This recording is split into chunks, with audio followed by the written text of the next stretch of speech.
Well, hello there and welcome to my channel. I am Donna E. Knight and I have another great video for you today.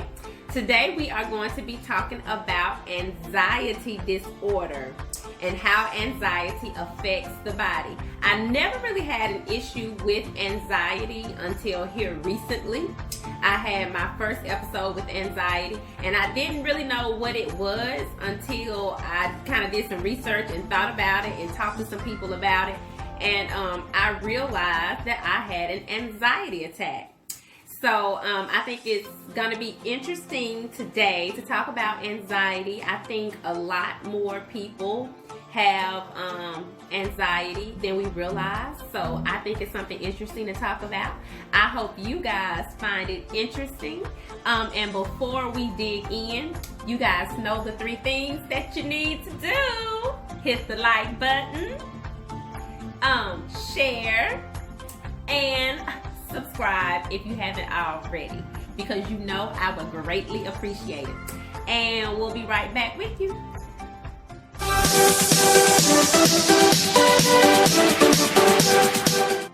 All right, and we are back, and we have Miss Tamiko Span with us, and this is my sister. Say hello there, sister. Hi. So, I am glad that my sister could join me today to talk about this subject. I've been wanting to talk about it for a couple of weeks, but you know, I just didn't know like what to say or really like how to really talk about it that well, because I never really had anxiety, never had that problem, never experienced it. But when I called and I told my sister about it, she was like, oh yeah, she was like, that's anxiety. I've had that for years. All right, Miss Fan, so tell our listeners a little bit about your history with anxiety, like maybe when it started, you know, how did you come to learn that it was anxiety? You know, how did you learn? Did the doctor tell you? Know, tell us a little bit about your story and history with anxiety. Well, yeah, I realized when I was probably in my late 20s that I suffered from anxiety, and the reason how I came about finding out is because I suffer from chronic migraines from time to time. It's not all the time, it's only in episodes, maybe every 10 years or so that I really deal with it. But as I have gotten older, I noticed that certain things can trigger my migraines, and I know how to slowly just shut it down and stop it. But my first memory of having anxiety is probably when I was in elementary, dealing with large crowds, group of people, situation. Or how did the large crowds make you feel when we were young? When we were young, it was just the noise, the talking, all that movement. I bet I gave you anxiety when we were young. Because I was loud. Well, no, like I was used to you because you were just one person. Oh, okay. But like maybe sometimes when you would do certain things, it would trigger my anxiety. And I didn't know what it was, because as a child, you can't express like that right there is getting on my nerves, or you and Bradley playing is aggravating my nerves, or you know, as a child, especially coming up during the 80s and the 90s in a black family, they don't know things about anxiety. They don't know anything about migraines. And I think when I think back, I remember the first time I had a migraine, and it probably was due to me going from 3rd to 4th grade. You had a migraine? Yeah, I don't know if you remember, but we had went to our grandmother's house, and Daddy had one too? And Daddy had to carry me from the car to grandma's house, and I couldn't really walk or do anything. Like I couldn't talk. In Ashland? Yeah. He had to carry you in grandma's house. What was I doing there? You was playing.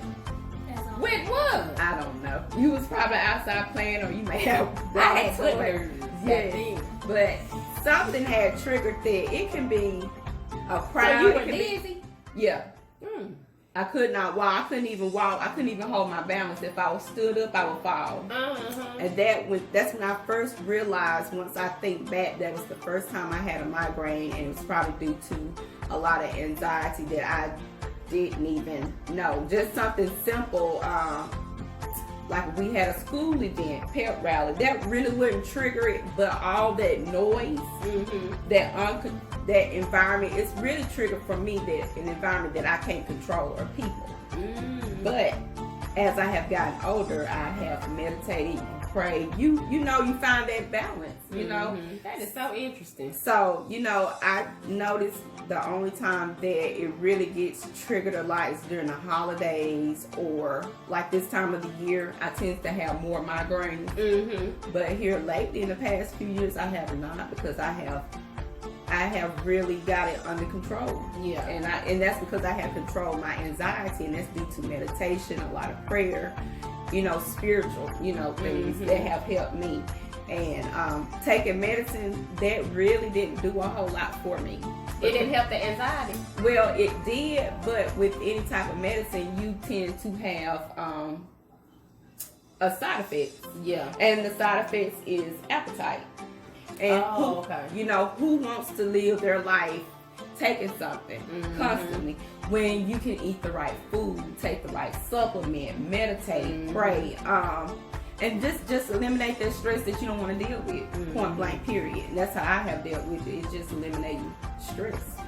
So when you get in a uncomfortable situation, like even now, and since you know what it is, you know that you have anxiety, and you get in a stressful situation now that you can't really avoid, like if you have to confront it, have to deal with it. So what's the best way that you manage it when you have to be in that uncomfortable situation?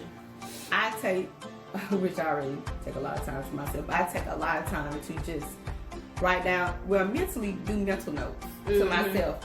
You can't control it. If it's out of your control, you can't stress about it. Keep from dealing with it. Your defense was your anger. Right. And I did think that when we were little, I was like, what she saying, me? I'm not going to say anything. Then you would say something or do something like, boop. I was trying to get her to laugh. Yeah, it's just, and laughter. Oh, laughter, having fun. And I think as I have gotten older, and when you went out to college, too, you tend to learn. I mean, when you're learning, you're educating yourself, going to college, you educate yourself. And I learned in college, when I majored in psychology, what anxiety was. And that's how I was able to, I guess you would say, treat myself. Really? Well, this is something I was writing down when I was taking notes real quick to do this video. I was writing down some of the things because I haven't had it, you know, since I passed out and almost died. But I haven't had any of that because I was like, Donna, I really have to get control of it because I have the problem with hypertension. So it was really making my blood pressure go up. So one of the things that I started doing was breathing. And then, like, when the thoughts were coming in, I was trying to counter those thoughts with positive thoughts. And so I was really having to talk to myself really, really hard in my head. And like, I had to be real aggressive with what my thoughts. I was like doing mantras in my head. Until that negative thought went away. Like, I had to be real aggressive with it. You have to. And eventually, and that's why I have said this in another video, and I think this was last year too, is that you can dismantle negative thoughts. You can. You really have to work really hard, and that's what I did. Like, every single night when I felt those thoughts coming in, then I started my mantras in my head. Of course, I couldn't say it out loud because Lee would think I was crazy. But I was saying them in my head. And then until those negative thoughts went away and not returned. And so that really hard. Your son was social phobia. Like a big crowd, a big group. I think our niece had social phobia. Bad. Yeah, I think so. And it's okay. You learn to cope with it. And manage it. And when I understood, and when a doctor told me this, I would never forget, a doctor had told me this when I was having really bad migraines, and I went to a headache specialist, and she told me what all I had. Oh, she did? And she said, that's why you having migraines. It's because of what? Anxiety. Anxiety disorder. And she was like, most doctors, they'll try to prescribe you a narcotic or something just to get rid of the pain. She said, what we need to do is go behind the pain, and why are you having these? And after she told me to keep a journal of stuff, and that's what I did. And I noticed what triggered it was proud. So the journal helped you. I went to a specialist, and not only that, she just didn't want to give me a bunch of pills. She was like, which was really good. yeah, because I remember one time when I was like 19 or 20, and a regular family doctor, had prescribed some pills to me, and those pills had a lot of side effects, and it messed with my memory because what it does, though that medicine was a narcotic, and it was another pill was kind of like a narcotic. It was too strong, so I stopped taking it because I told Mama, I was like, that pill is having a side effect. It was messing with my memory. It was shutting my brain down when it don't need to be shut down. Like making you sleepy? Like literally, my brain was not sleepy, but my brain would just shut down. Like, girl. But I learned, and it's okay. It's okay. And you can overcome it by spiritual meditation. I believe, this is what works for me. And I've learned to talk to myself and be like, it's gonna be okay. This is a part of life. It may not be, dealing with our father sickness and dealing with your sickness had triggered some anxiety. Yeah, I can imagine. I bet it did. Because I couldn't control you being sick and Daddy being sick. It was hard. So yeah. Well, we appreciate y'all listening today. I think this segment was just beautiful. And I appreciate my sister being here today and kind of sharing her story. When I was thinking about doing the video, what we were going to say, I was like, I think it would be really good for my sister to share her story because I've heard tidbits of the story, like through the years, and heard you talk about it through the years, but I never open up and talk about it. Yeah, just never put it in context you asked like me today. Why you never talk about it? She never said it. And I was one of those. I'm one of those. I just don't talk about it. I don't know why I'm like that. Y'all see, I learned stuff today. I'm like, that's what you was thinking. Never knew that. So, and then this too may help someone else, another set of sisters out there, or brothers, or whoever, or family member. Right. And you may be noticing, that your family member is, kind of different, and you may not understand why.